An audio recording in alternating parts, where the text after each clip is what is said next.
नमस्कार, मी अमोल किनोळकर. आपण पाहत आहात महाराष्ट्र टाइम्स ऑनलाईन.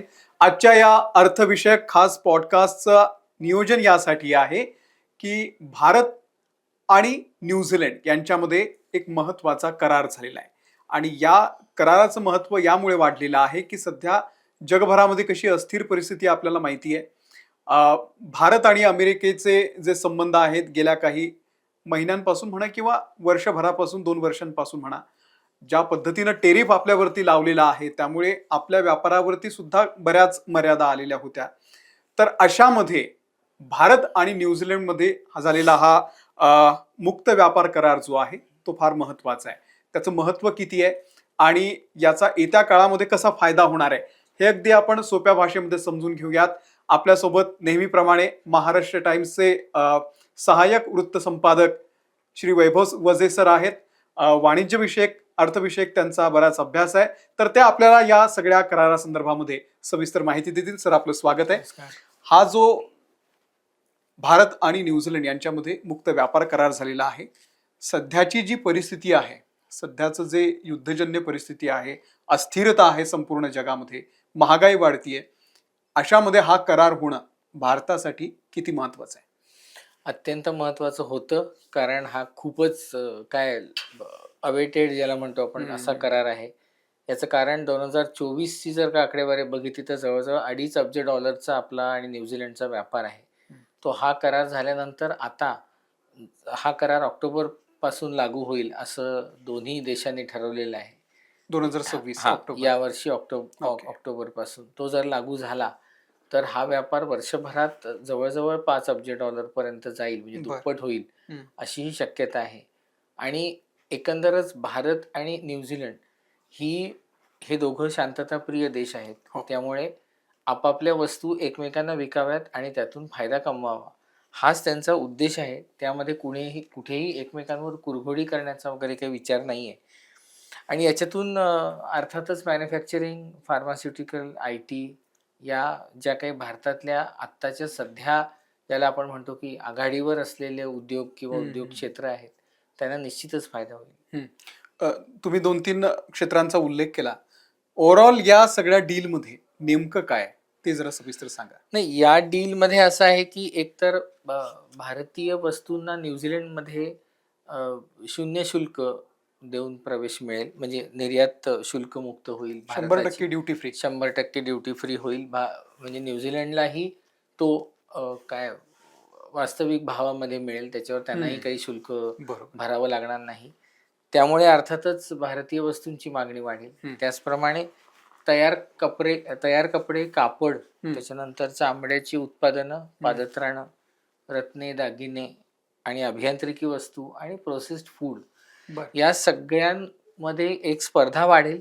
आणि MSME गटातला गट जो आहे, जो आता एकूण रोजगाराचे 46% रोजगार देतो आहे, तर या MSME गटातले जे कारखाने आहेत, जे प्रकल्प आहेत, त्यांच्यामध्ये मोठ्या प्रमाणावर रोजगाराच्या संधी निर्माण होतील, की ज्याची आत्ता या सगळ्या युद्धजन्य परिस्थितीमध्ये खूप गरज होती. त्यामुळे हा करार फायद्याचा आहे. तसंच न्यूझीलंड आता काय करेल तर काही प्रमुख उत्पादनं जी आहेत भारतातली, उदाहरणार्थ सिरॅमिक टाईल्स किंवा कार्पेट किंवा ऑटोमोबाईल्स, काही वाहनं किंवा वाहनांचे सुटे भाग, याच्यावर पूर्वी न्यूझीलंड 10% आयात शुल्क आकारत होतं, ते आता 0% असेल. आणि त्यामुळे भारतीय उत्पादनं ही न्यूझीलंड बाजारपेठांमध्ये सहजगत्या जाऊ शकतील आणि तिथल्या लोकल जे मॅन्युफॅक्चरर्स आहेत त्यांच्याबरोबर थेट स्पर्धा करू शकतील. आणि तिथे स्वस्त मिळतील, त्याच्यामुळे जास्तीत जास्त लोकांची पसंती पण त्याचमुळे. आणि कसं आहे की भारतीय मालावरती आता विश्वास हा जगभरात वाढत चाललेला आहे. म्हणजे भारतीय माल याचा अर्थ तो खूप सचोटीने आणि खूप प्रामाणिकपणे केलेला माल आहे, याच्यावर विश्वास आहे. कारण मेड इन चायना आपण बघितलं की आपण काय म्हणतो की नको बाबा चायनीज असेल. एखादी वस्तू पटकन खराब झाली की म्हणतो हा हे चायनीज आहे. याचा अर्थ चीनमध्ये सबस्टँडर्ड माल बनतो अशातला भाग नाही. तिथेही एक ग्रेडचा माल बनतो, पण तो आपल्याकडे येत नाही कारण तो आपल्याला परवडत नाही. जो येतो तो लास्ट ग्रेडचा माल असतो. आणि म्हणून मग एक असा त्याच्यावर शिक्का पडलेला आहे की लवकर वस्तू खराब झाली की म्हणायचं की ती चायनीज आहे. पण अशीच परिस्थिती काहीशी न्यूझीलंड बाजारपेठेमध्येही असल्यामुळे भारतीय मालावरचा जो विश्वास आहे तो आणखीन चांगला होईल. याच्याच बरोबर एक म्हणजे पुढचा प्रश्न घेण्याच्या आधीच मला त्याचं उत्तर द्यावं असं वाटतं की भारताने लाकूड म्हणजे काय लॉग म्हणतो आपण त्याला, ओणके, त्याच्यानंतर कोकिंग कोल आणि जे मेटल स्क्रॅप असतं, धातूचं भंगार, की ज्याचं रिसायकलिंग करून त्याच्यापासून काही वस्तू बनवता येतात, तर यांच्यासाठी न्यूझीलंडमध्ये आपण आता मुक्त प्रवेश मिळवण्यामध्ये यशस्वी झालेलो आहोत. त्यामुळे काय होईल की तिथून जर आपल्याला काही स्क्रॅप उचलता आलं तर त्याच्यापासून आपल्याला इथे रिसायकल इंडस्ट्री खूप मोठ्या प्रमाणात आहे. त्यामुळे त्याचा मग याच्यामुळे काय होईल की मॅन्युफॅक्चरिंग गुड्स मध्ये जे काही रॉ मटेरियल लागणार आहे ते जर या धातूंपासून काढता आलं, ते जर ह्या कोकिंग कोल पासून घेता आलं, ज्याला थर्मल एनर्जी लागते काही मॅन्युफॅक्चरिंगसाठी, तर त्याच्यामुळे उत्पादन खर्च कमी होईल आणि पुन्हा त्याचा फायदा न्यूझीलंडच्याच नागरिकांना होणार आहे, कारण आपण या करारांतर्गत तो माल तिकडे पाठवणार आहोत. त्यामुळे असं सुद्धा काही त्याच्यामधनं आता फाईन प्रिंट ज्याला म्हणतो आपण ते आता येऊ शकतील पुढे. बरं, या सगळ्यामध्ये कृषी आणि डेअरी या दोन क्षेत्रांना वगळलेलं आहे, सगळंच नाही पण थोडं थोडं वगळलेलं आहे. तर ते काय वगळलंय, काय ठेवलंय आणि त्याचा शेतकऱ्यांना फायदा तोटा नेमकं कसं? म्हणजे कसं आहे की एकंदर आपण बातम्या बघितल्या असतील तर त्याच्यावरनं आपलंही लक्षात येतं की भारत न्यूझीलंड करार झाल्या कोणीही त्याच्यावर निगेटिव्ह बोललं नाही. नाही तर नॉर्मली कसं होतं की चला आता देश विकायला काढला किंवा असं काही, म्हणजे काही टोकाचे रिॲक्शन्स येऊ शकतात, पण इथे आली नाही. याचं कारण दोन कारणं. एक म्हणजे आपण युद्धजन्य परिस्थितीतून जात आहोत किंवा त्याचे चटके आता आपल्याला बसतायत, त्यामुळे सुद्धा आपण थोडेसे धास्तावलेले होतो की अशा प्रकारचे करार हे आता कितपत फलदायी ठरतील. पण त्यातही तो करार झाला आणि त्याच्यामध्ये आपण काय केलंय नेमकं तर दूध, क्रीम आणि चीज हे दुग्धजन्य पदार्थ आणि प्राणीजन्य पदार्थांमध्ये मेंढीचं मांस वगळून उरलेले जे काही प्राणीजन्य पदार्थ आहेत, त्याचप्रमाणे कृषी उत्पादनांमध्ये कांदा, चणा, वाटाणा, मका, बदाम हे आणि साखर, मध, खाद्यतेल, शस्त्र आणि दारुगोळा, रत्न आणि दागिने, तांबे, ॲल्युमिनियम यांना या करारातनं वगळण्यात आलेले आहे. यामुळे काय होईल की ही सगळी जी काही उत्पादनं आहेत ती आपल्याला थेट निर्यात करता येतील आणि त्याचा आपल्याला आणि याच्याही पेक्षा पुढे जाऊन मला असं सांगावं वाटतं की तिकडनं ही उत्पादनं येणार नाहीत भारतात. अच्छा. त्याच्यामुळे काय होईल की आपला हा जो सगळा सेक्टर आहे हा प्रोटेक्टेड राहील. बरोबर. की ह्याची उत्पादन क्षमता आपण कुठेही मारणार नाही. बरोबर. कारण जर उद्या न्यूझीलंडची उत्पादनं हीच आली असती भारतामध्ये तर कदाचित परदेशी वस्तूंबद्दल जे काही आपलं आकर्षण आहे त्यानुसार त्याच वस्तू जास्त घेतल्या गेल्या असत्या. कारण परदेशी वस्तू किंवा इम्पोर्टेड ज्याला म्हणतो आपण की त्याच्यावरचा एक विश्वास असतो की बाबा हे इम्पोर्टेड आहे आणि हे काय हे देशी आहे असं. तर त्या मानसिकतेतून कदाचित ह्या क्षेत्रांना तोटा झाला असता, म्हणून भारताने ही क्षेत्र त्या करारातनं वगळलेली. बरं. आणि आणखी एक महत्वाचं म्हणजे जसं डोनाल्ड ट्रम्प यांनी H-1B व्हिसावरती बरेच आता निर्बंध लावलेले आहेत, त्यामुळे बऱ्याच विद्यार्थ्यांचं अमेरिकेला जाऊन नोकरी करण्याचं जे स्वप्न आहे ते आता जवळपास भंगलेलं आहे. कारण भयानक त्यांनी त्याच्यावरती फीज लावलेली आहे. अशा वेळी आता भारत न्यूझीलंड साठी एक म्हणजे या विद्यार्थ्यांसाठी ज्यांना आता परदेशात जाऊन नोकरी करायची आहे त्यांच्यासाठी सुद्धा नोकरीच्या नव्या वाटा खुल्या होणार आहेत. 5,000 वर्क व्हिसा देणार आहेत, त्याबद्दल थोडंसं सांगा. 5,000 वर्क व्हिसा देऊन 3 वर्षासाठी वास्तव्य न्यूझीलंडमध्ये करता येईल आणि त्यामुळे काय होईल की निश्चितच रोजगाराच्या संधी निर्माण होतील. अर्थात जी काही कॉन्ट्रॅक्ट होतील ती 3 वर्षासाठी होतील, पण याचा अर्थ असा नाही की 3 वर्षानंतर ते कॉन्ट्रॅक्ट रिन्यू होऊ शकत नाही. आता ते त्या तिथल्या कंपन्यांच्या वर आहे आणि आपल्या परफॉर्मन्सवर आहे. त्यामुळे नवीन संधी निश्चितच ओपन झाल्या आहेत.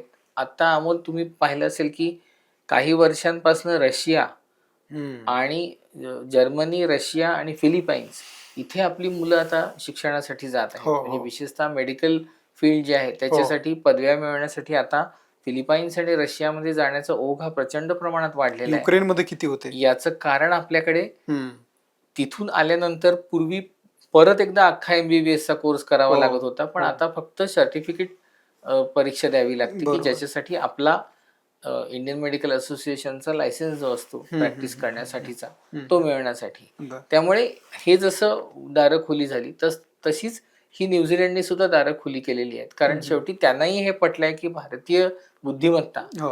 ही जर आपल्याला हवी असेल तर अशा प्रकारची अरेंजमेंट त्यांनी या करारामध्ये केली, हे जास्त चांगलं झालं. बरोबर. म्हणजे त्याच्यानंतरची निगोशिएशन्स आणि त्यातनं जो काही वेळकाढूपणा होतो तो सगळा थांबला. याच्याशिवाय न्यूझीलंड पुढच्या 10 वर्षामध्ये जवळजवळ $20 अब्ज थेट परदेशी गुंतवणूक भारतामध्ये आणणारे FDI येतो आहे. त्यामुळे तिथेही आपण जर नीट प्लॅनिंग केलं तर ही सगळा हा पैसा न्यूझीलंडहून आपल्याकडे आणून त्याचा एक चांगल्या प्रकारे वापर करता येईल. याच्याशिवाय मला असं सांगावंसं वाटतं की काही वस्तूंवरचं जे शुल्क आहे ते टप्प्याटप्प्याने कमी केलं जाणार आहे न्यूझीलंडकडनं येणाऱ्या. त्याच्यामध्ये पेट्रोलियम प्रॉडक्ट्स आहेत, काही काही यंत्रसामुग्री आहे. तर या वस्तूंवरचं शुल्क 3, 5, 7 आणि 10 अशा वर्षांच्या टप्प्यामध्ये हे हळूहळू हळूहळू कमी होऊन ते 10व्या वर्षानंतर शून्य शुल्कापर्यंत आणलं जाईल.